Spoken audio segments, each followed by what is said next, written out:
they are facing blackmail issues. Do you understand? And so it's a peculiar situation. It's almost like, well, we don't really know what you women are doing, and we don't really mind as far as you do it. After all, you're not the only one. Go and marry him, be doing your business. And it's almost like they will turn a blind eye to it, but they're unwilling to do that for men sleeping with men. Do you understand? So it's such a balance, and it's a discussion that we have to continue to have. Now, for mainstreaming, I am very much of the opinion that we should not have the kind of discourse on LGBTI as they have in the States. Ours should be guided by our cultural peculiarities, and we need to fight it from within. We need to set the agenda ourselves. We need to make sure that we set the agenda. And I say this because I was stunned at the speed at which they passed the same-sex bill. I was stunned. Within 18 months, and we had been campaigning for the VAP for 10 years. I will never forget it, 1999 we started. And it's been there going and coming. We went, there's nobody I have not met in that house. Backdoor channels, uncles, aunties, married twice removed, distant cousins. And as African women, we know how to use the informal networks. So once we identified, somebody's third wife, twice removed, is in the house, we started using those kinds of channels because we all had a goal. We knew where we wanted to go. And so I think that for us here in this cultural context, we need to set the agenda. We need to completely mainstream it so that there's no them and us. It's all of us together. We're all in it. Because what happens to anybody on this table happens to me and happens to my children. It's the same, all of us on this, if they arrest, there's no individual that's separate. That's what I mean. There's no, it affects her, it affects all of us. So I think for me, mainstreaming has to be from us. We set the agenda, we set the parameters, and we can then begin to negotiate and discuss at that level. The regular ways that are in the books to fight this. For me, I still go back to the issue of our collective destinies, and that unless we make it about our collective destiny to be hard, the reason is because our default mode, for example, for our army operating is kill and move ahead. Our default mode of police operations is extort, kill, bribe. And so it will be difficult for you in a society like this to get special treatment for gay people. Unless, as LGBT people, you occupy a place of power, and that with your power and class, you are able to buy certain rights. Now, for me, that I think is not particularly desirable, because what it will do is that it will still leave out poor gay people. Now, unless we start to say, look, there are other connected struggles. So we need to fight police brutality generally. Because police will not stop being brutal to gay people while beating up and killing people in the streets. So unless we can start to fight police brutality in general, then it will be harder to fight against, the same with the army, the same with our laws and everything. So that this is what I mean when I say mainstream, that we must connect them to other struggles. But while we're connecting them, you must also be careful that they don't get swallowed by those. I think that it's a more nuanced conversation that I'm putting forward, but it's something to think about. So in a way, it's sort of homogenizing the struggle. I don't know that big word. All right, we're done. They shouted on me already. Please, if you do have any questions, any comments, we'd like them to be direct, straightforward. We have about 10 minutes for that. All right, so no excessive meandering. I know we are Nigerians, we like to yarn. We like to talk. But please, we just make it concise. If you do have a question, if you do have a statement, all right? Let's go with her first, and then we'll come to you. Buyers of anal plugs. I just wanted to point out that there are heterosexual males who like that as well. add it to your. Oh no, you said women. But no, the guys are the ones who like it. But yeah, that's fine. Then my questions. The first one. The law is the Same-Sex Marriage Prohibition Act, but they're not arresting people who are getting married. They're arresting people who seem to be gay. So I'm guessing this question is for Olumide. Okay. How is that being, how are you addressing that? Because really, they're not being arrested for what the law states. Well, it's not the panel. They said I could ask any question. And you're two lawyers. The law has many. And then the second question is, bail is supposed to be free. So why have you been paying, and have you been documenting these payments? And are you doing anything about the collection of money for bail? So those are my two questions. Thank you very much. So, I mean, even though we know that bail is supposed to be free, one of the problems with this is, like I said, you're turning between the person that is arrested and then your home principal on bail. So the person that is arrested wants to get out of the prison or wherever he has been put as soon as possible. One, he doesn't want his family to know about this, because the moment the family knows, then it becomes another hierarchy of cases, and he's outed when he's not even ready to be out to his family. So you turn between these two, space of what do you do? Get the person out of prison, bail, or what? And most often time, we have to go with what the client wants. As much as we're a human rights organization, we cannot impose what we think is appropriate. First, it's about the client. If the client wants us to bail them, we do. So that's what happens all the time. And most time, it is not free. And not all the time, it is not free. You have to negotiate. And they negotiate with you. I mean, for me, it's one of the trauma I always have when it comes to this issue is how police negotiate with you like you're buying an Ankara or food in the market. So you start from like 150,000 to like 100,000 to like 40,000 to like 50,000, and it's like a norm. But the problem also for me is because we're not talking about people paying for bail generally. LGBT or non-LGBT, people pay for bail generally. So it's that silence that will make things like this a norm, but it's not even deeper for LGBT people. So that's one of the problems. And even though the law talks about marriage, I know it talks about marriage, but the problem, that's the title. If you look clearly in the law, there's even a section that talks about public show of same-sex adverse relationship, directly or indirectly. I'm not sure many of you saw me holding somebody just behind them. An association. So that, what I just did behind hugging that guy, actually, that's 14 years for me. Just hugging in public. Both of us, I get 14 years. And then, I had it to make this work for me to retire another 10 years, so that's 24 years. So I'm sure by the time I'll be here, I'll probably be 55. So that's the problem. The context of the law is what people don't understand. People just go with the title. And it's not only on same-sex marriage law. It is every single law in Nigeria. We hear the context, we run with it, and that's it. I was just going to say something about bail. I'm a lawyer, and honestly, we pay bail for clients, so it's not about LGBT. This is why I talk about this whole collective thing. That the policeman will arrest somebody who they say stole something, no evidence, nothing. But it's in their interest to arrest, because as soon as you enter that station, you're not leaving without money. Even if you are the wrong person and they wanted to arrest X and they arrested Y, they'll be like, do you pay for the fuel that we used to bring you? So unless we can start to change the way, you pay for everything. So unless we can start to change, the one time I paid when I was still practicing law, God save me from that, is I think the one time I didn't pay for bail, and I was shocked myself.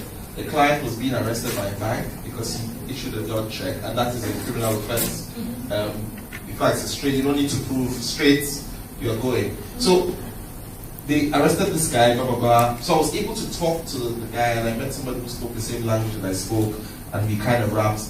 And then we met DPO as he was coming out, and then he said, okay, I wrapped it up. And the arresting officer didn't see when they released my client. And by the time he saw us, we were walking out. And he looked at me and said, so it is you. You are the one who made this guy live here without giving us money. We'll show you. That kind of, and I never went back to that police station. But that's the one time in my life that I know that I've not paid bail, and that's an exception. The rule is that bail is not free. Okay, so after gentleman here, we'll take that gentleman and then the lady. My question is to you and Lawyer Shogunro, I guess. That's Shogunro. Yes. And also, three is there's a dissonance. That's a threesome. There's a dissonance between the gay people in Nigeria.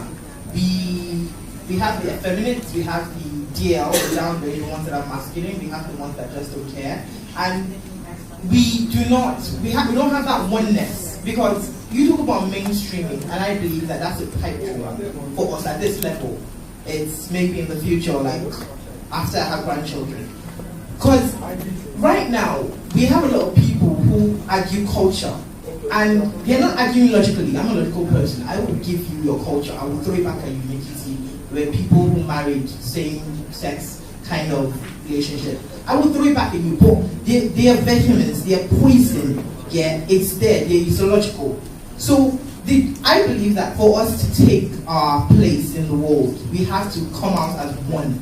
We have to have that singularity, that thing in us. How do you expect it? It's a problem. How do you try to solve that problem, to give us that oneness? Okay.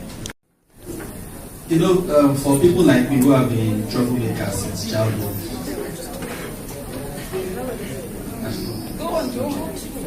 it's always easy for me to, they are shooting guns there, I want to carry my chest. Like, I like being in the line of fire. I don't know, maybe it gives me an adrenaline rush. It's really good. So, I mean, in the last few years that I've worked with people in the LGBT community, my own, just like you said, my own, just go stop the road, show everybody what you can do. But again, on the other hand, this is Nigeria. We are still living in what is essentially an artificial state of sorts. I mean, human rights. The army just go there, erase everybody, go, and you will now start afresh.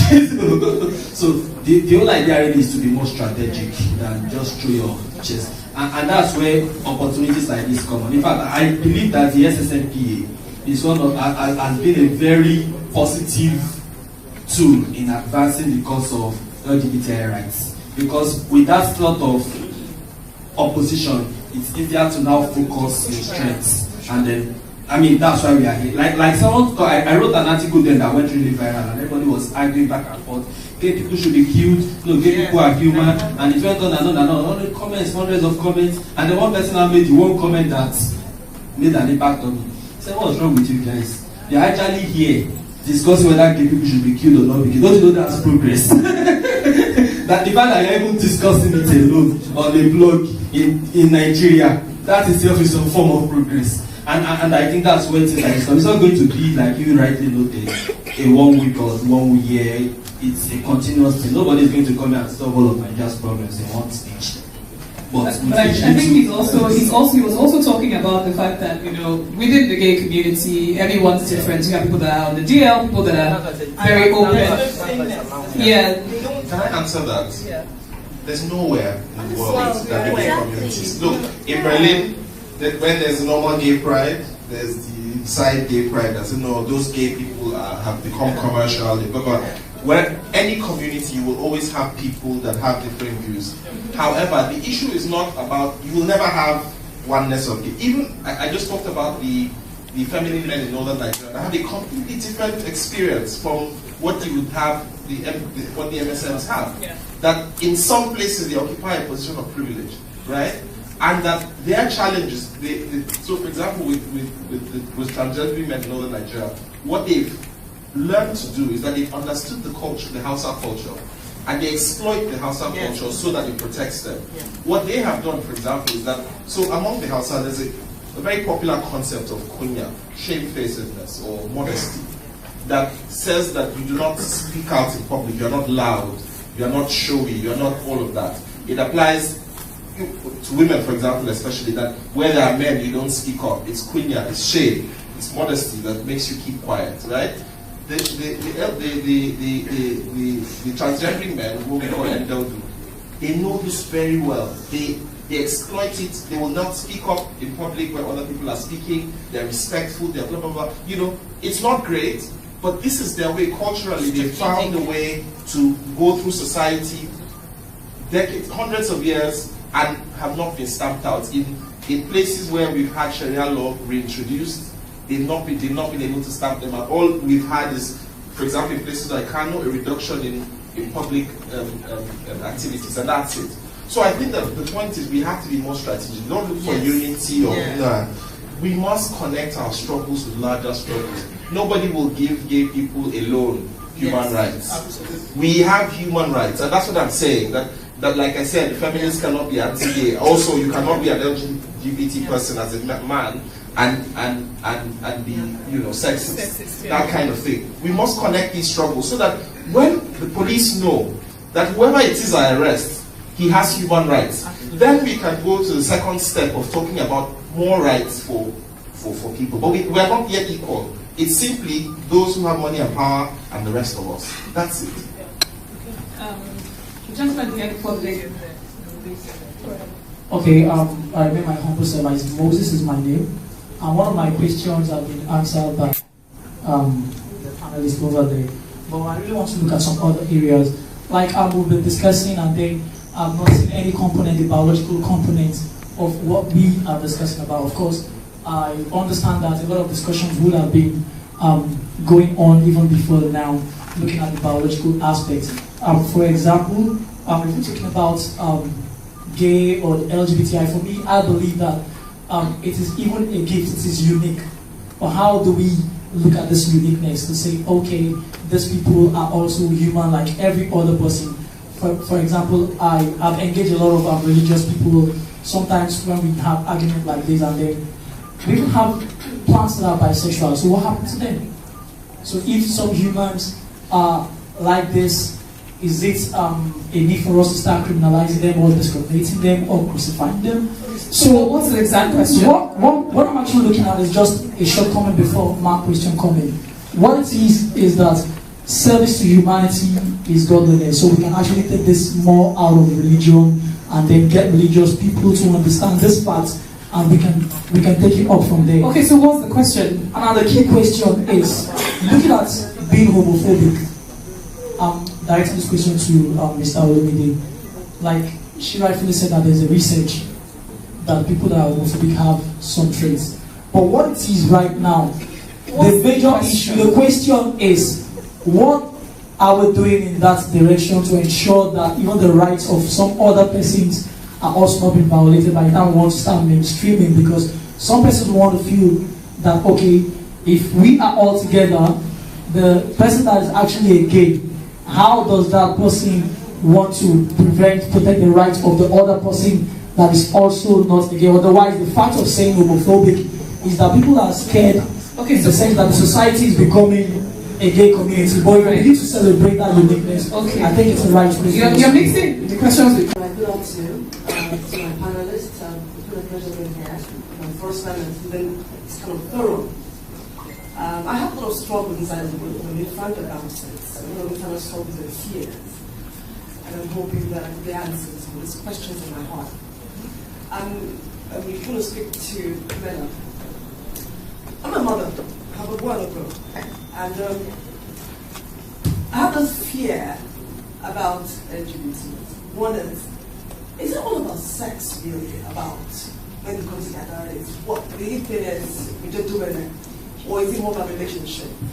That's one. Two, there's a lot of activities going on in same-sex schools now. Girls playing around with girls and boys playing around with boys, becoming trendy. And for me, it's frightening. And I'm thinking, if I have a girlfriend who is a lesbian, I always kind of have her abusing my daughter, or if I think I would be, I'm possible right now. I can't get the words out right now, but I hope you know what I'm saying. So I need those fears down and clarify. Isn't it something that people can learn and become one? Oh, mommy, I'm gay. Why? But I'm in the signs all this while. Or is it all about sex when we come together? Is it more than that? Thank you. Thank you.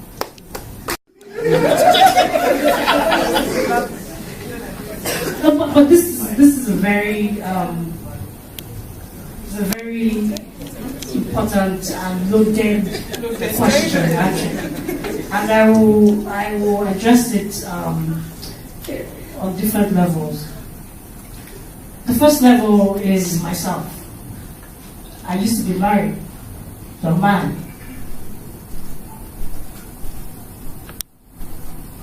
And when I did it because I wanted to please my family and I wanted to live, up to expectations. But that wasn't me. It was never me, and it's still not me. And I actually left the marriage, and I came out to my family and to anyone who cares to hear or know. And I write about it extensively on my blog every Saturday. Yes. So I understand your concern. A lot of the language I hear you use, such as infecting, that's language my mother used to talk to me when I came out to her. So I think there's lots of education we need to do, because when you hear people talk about same-sex relationships, we see a lot of the diction actually portrays the wrong message. I think we need to do a little work or rather a lot of work to change that. The second level, what happens in same-sex relationships? I'll tell you that's the second level. I'll tell you a personal story or experience that happened just yesterday. Yes. In the early morning, I was getting ready to go to work, and my friend, who is straight, but is in my house just for a short time, said to me, staying here with you and watching you and just getting to know more about you getting to know more about you and your relationship has taught me that there really isn't any difference between same-sex relationships and heterosexual relationships. It's just love. And it's the same challenges you have in a heterosexual relationship. It's the same challenges you experience in a homosexual relationship. The difference is one is female and the other one is male. And when she was talking, I was wearing my socks. This is like 5:30 in the morning. And as she was talking, I was wearing my socks, but I was smiling. I was backing her. She couldn't see me. But I was just wearing my socks, and I was smiling, and I'm like, wow, your work is done. Because when you get to that point where you're able, when someone can look at you and say, listen, I read your blog, I don't see a lesbian or this or that, I see a human being. That's the point. And I think that what my mother and mothers like her, as well as you, what mothers are struggling with is, I think you're feeding off of the narrative that we've been, that has been thrown at us without really understanding the dynamics of it, without looking to research, without looking to get to know people one-on-one. And I think that when you let go, when you unlearn some of the things that we've been taught and what we think, and actually open ourselves up, to a whole new learning experience, a lot of your questions will be answered by yourself, actually. Sorry, can I just add? The one maybe little danger in the way some of us defend, for example, or try to normalize now gay relationships, is that it doesn't take into account the fact that actually there are people that just want to have sex. The same way there are straight people that just want to fuck. That's all. Nobody asks, okay, that one, just free love, I just want to have girlfriends. Look at straight men all over the place. He has 7, 8 girlfriends. He's having sex with all of them. Nobody finds that as weird. But if a gay person decides, well, I don't want to be in a relationship, that's fine too. A gay person that just wants to have sex, that's fine too. The same way a straight person can just, be fucking around. you can also drop me out. So my own is not that there's something special, right? It's not that there's something, because if you start explaining like, oh, we have relationships, we love each other, then it's as if, well, all gay people are in relationships, they love it. The gay people are like everyone else. Some like relationships, some don't. Some even don't want to have sex at all. Some are celibate. Some are celibate. Some, I know people who haven't had sex for 5-6 years. You know, so just think of it that they're normal human beings. You know, and that it's not a disease that someone can be infected by. Just the same way, you know, I cannot infect somebody with straightness. You know, if I have gay people in my house over, you know, I can't make them, you know, make them. And there was something that she said, I don't know if anybody's picked up on it, and I want you guys to address that, which is she said, oh, you're afraid of maybe if you're female, your friend is gay, abusing, you said something about abusing your child. And I've heard this a few times about this. In a way, it's almost as though a straight person can't abuse, but once there's a gay person involved, it's the first thing people think of with their children, somebody abusing their child. I think that is a result of the erroneous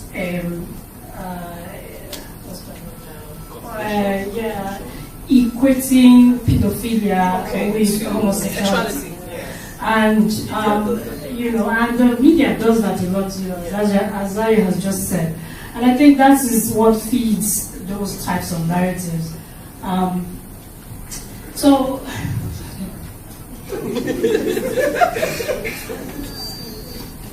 I think it's important. I actually like the courage of the person that asked this question.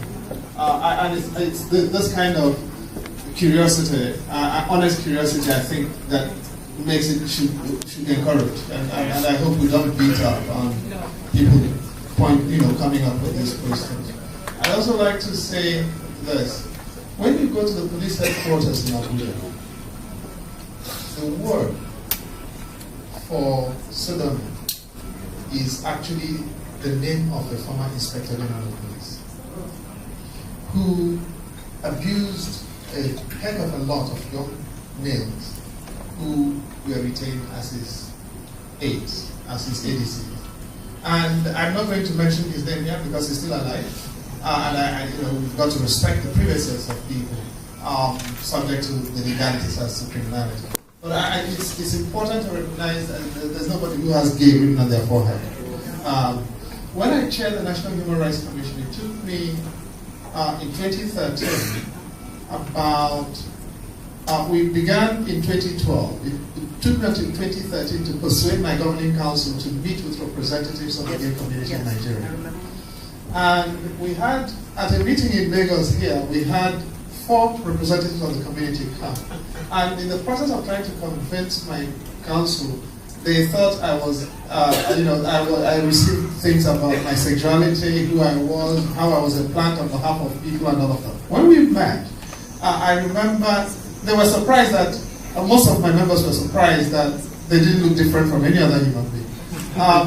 But before the meeting started, one of my members spent about 20 minutes casting out demons from him. And you can imagine the embarrassment as a human being going into a meeting thinking you're meeting with serious people, and people think that your entire existence is demonic. But so I think it's also important to underscore the difficulties that people are subjected to just because we think being gay is any different from any other thing. And I think I would want to address something that I'm going to add more to what I said earlier. That notion that homosexual people are pedophiles. Research actually has it that sex offenders, especially pedophiles, are actually people who are familiar with the victims, and most of them happen at home. Uncles, aunties, in some cases brothers and sisters. So to direct the anger or the concern towards homosexual people is taken away from the real danger, which could be right under your roof. So I'd like us to, begin to think in that direction. wants to say something. She wants to say something very quickly. I was just going to add on to that. I'm the mother of a 12-year-old, and I think a 12-year-old girl. My biggest fear